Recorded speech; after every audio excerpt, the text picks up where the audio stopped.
निवेदन करूंगा कि कृपया वो मंचासीन हो जाएं और डफरिया साहब के साथ साथ हमारे प्रवीण जी और अनुपा जी हैं, इनसे भी अगर कुछ क्वेश्चन करना चाहें, प्रोफेसर सरोज कुमार जी, अनुपा जी और गोखले जी, आप कंटिन्यू कर सकते हैं अपने क्वेश्चन आंसर। जी आइए आइए। जी जी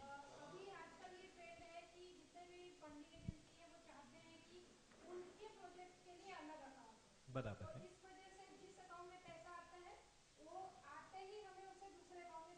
जी जी बराबर है। नहीं तो उसके लिए फिर आपको अपने एफसीआरए रजिस्ट्रेशन में अमेंडमेंट करवाना होगा। जो दूसरा अकाउंट है उसको भी डेजिग्नेटेड अकाउंट में डलवाना होगा कि सर अगर फंडिंग एजेंसी की रिक्वायरमेंट है कि अलग अकाउंट में होना चाहिए तो ये प्रॉब्लम आपकी वो फंडिंग एजेंसी की, गवर्नमेंट के लेवल पे ये प्रॉब्लम नहीं है। उनका कहना है कि एक सेपरेट अकाउंट में आप पैसा रख लो, 10 एजेंसी का एक अकाउंट में रख लो, गवर्नमेंट इज हैप्पी। आपकी फंडिंग एजेंसी चाह रही कि नहीं साहब हमारा पैसा अगर अलग बैंक अकाउंट में है तो फिर वो आपको अलग अकाउंट वहां डेजिग्नेट करवाना पड़ेगा। जी हाँ, उसको आप एफडी में डाल सकते हैं, कोई दिक्कत की बात नहीं। अगर आपको लग रहा है कि इस समय तक हमें इसे उपयोग में नहीं लेना है, but it has to be separate. आप चार चीजों को मिला के और एक एफडी करेंगे तो गड़बड़ है। आपका एफसी का पैसा है, उस एफसी के पैसे के अलग से एफडी आप करा लें, चार दूसरे अकाउंट हैं उनको अलग रखना पड़ेगा। This money needs to be kept separate.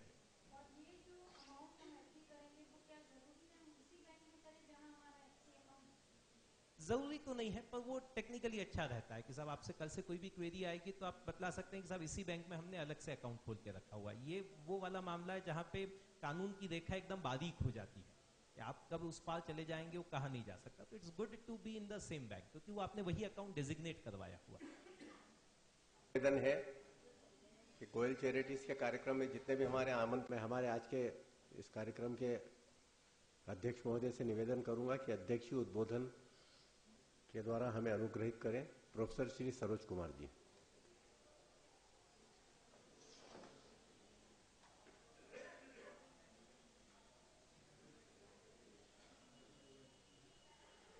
शोभायमान श्री प्रवीण, अनुपा जी, मनीष और सदन में उपस्थित मेरे मित्रों, जिसमें वीरेन टफरिया भी हैं, राजेंद्र तो हैं, श्रीमती सप्रे, कितने सारे लोग और कितनी रुचि से। मैं जल्दी इसलिए थी कि राजेंद्र भैया ने मुझको बताया था कि मैक्सिमम 1.5 घंटे का है, तो घर पर लोग उनको टाइम दिया था। अन्यथा मैं बहुत फालतू रहता हूँ कि जब टाइम दे देता, अन्यथा ऐसी कोई बात नहीं है। तो इसलिए मैंने कहा था कि सिमट जाए, क्योंकि सब एक्टिव लोग हैं ना सामने, इतने एक्टिव लोग हैं, उनके अनुभवों से भरे हुए हैं और उनको मालूम है कि क्या कठिनाइयाँ आती हैं और जो यहाँ पर उसके सॉल्यूशन का या उसके बारे में मार्गदर्शन का कोई अवसर है तो कौन नहीं उसको लेना चाहेगा। और कितना अच्छा ये प्रवीण और अनुपा ने यानी अंदर से बोल रहे थे, वो कोई ऐसा नहीं था जैसे तपन जो मैदानी लोग हैं उनको कुछ उनके अंदर ही पूरा एनजीओ भरा हुआ है। यहाँ आके लगता है कि वो एनजीओ की मेरे दिमाग में जो शक्ल रहती है, यहाँ आता हूँ तो बदल जाती है राजन भाई। अन्यथा एनजीओ सुनकर के मेरे को जैसे कोई पीडब्ल्यूडी कहता है ना कुछ कुछ वैसा लगता है।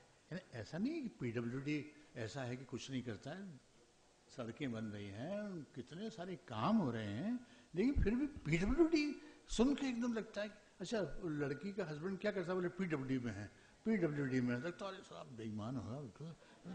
और उसके यानी उसकी अगर कार देखो तो ऐसा नहीं लगता है कि उसने खरे पसीने की कार है, लगता है कि ये तो होनी चाहिए, नहीं है, नहीं कुछ ठीक ठाक ही नहीं है, ये जानते ही नहीं कि पीडब्ल्यूडी में होना क्या होता है।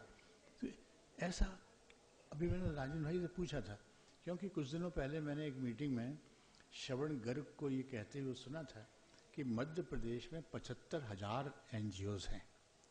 जब मैंने राजन भाई से कहा कि आपने तो जो छापे हैं वो कुछ 400-500 हैं, तो जब इंदौर में 400-500 हैं तो मध्य प्रदेश में 75,000 कहाँ से हो सकते हैं।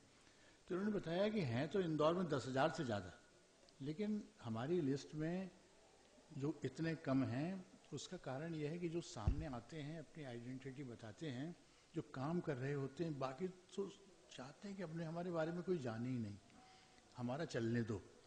तो यहाँ आकर के लगता है कि दोज हु आर वर्किंग, वो एक्चुअल जो एनजीओज का काम कर रहे हैं, जो आगे और बढ़ना चाहते हैं, अपने आप को रिवाइज करना चाहते हैं, अपने आप को इम्प्रोवाइज करना चाहते हैं, ऐसे लोग यहाँ पर आते हैं।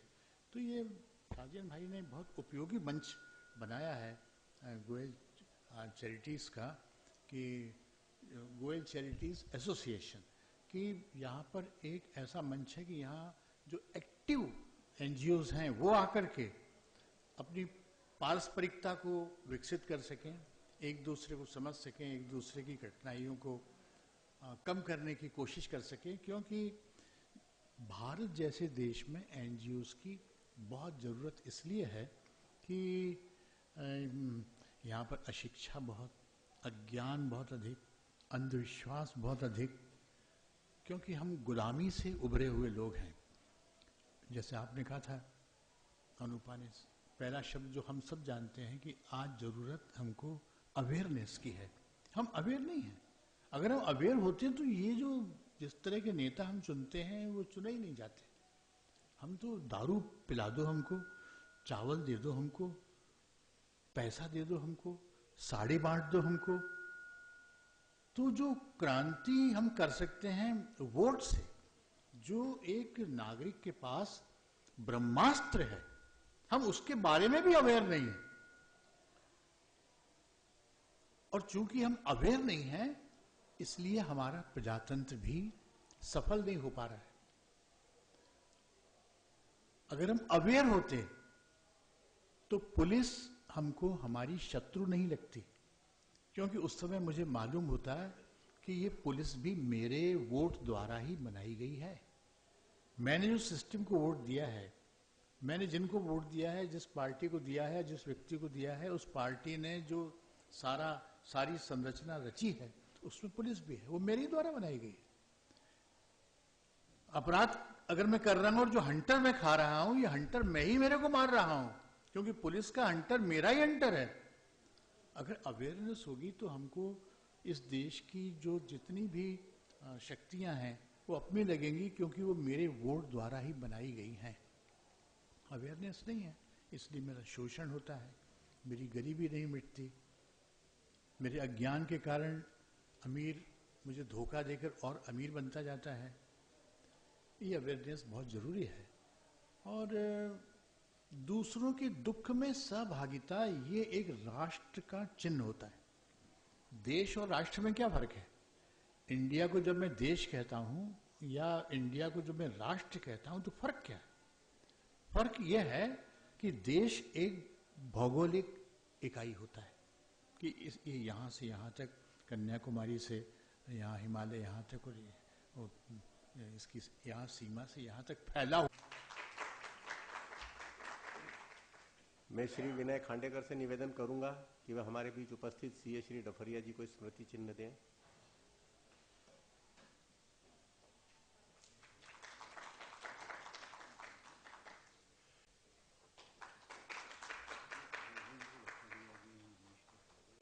सम्माननीय अतिथिगण, प्रोफेसर सरोज कुमार जी, प्रवीण जी, अनुपा जी, सीए डफरिया जी और आप सब आमंत्रित महानुभावों का हृदय से आभारी हूं कि आपने अपना अमूल्य समय यहां पर हम लोगों के बीच में दिया। और भविष्य में भी हम आपसे अपेक्षा रखेंगे कि इसी तरह आपका सतत सहयोग मिलता रहे, ताकि हम आगे भी और कोई कार्यक्रम कर सकें और इसी प्रकार के उसको सफल बनाएंगे। एक बार पुनश्च आप सबका धन्यवाद।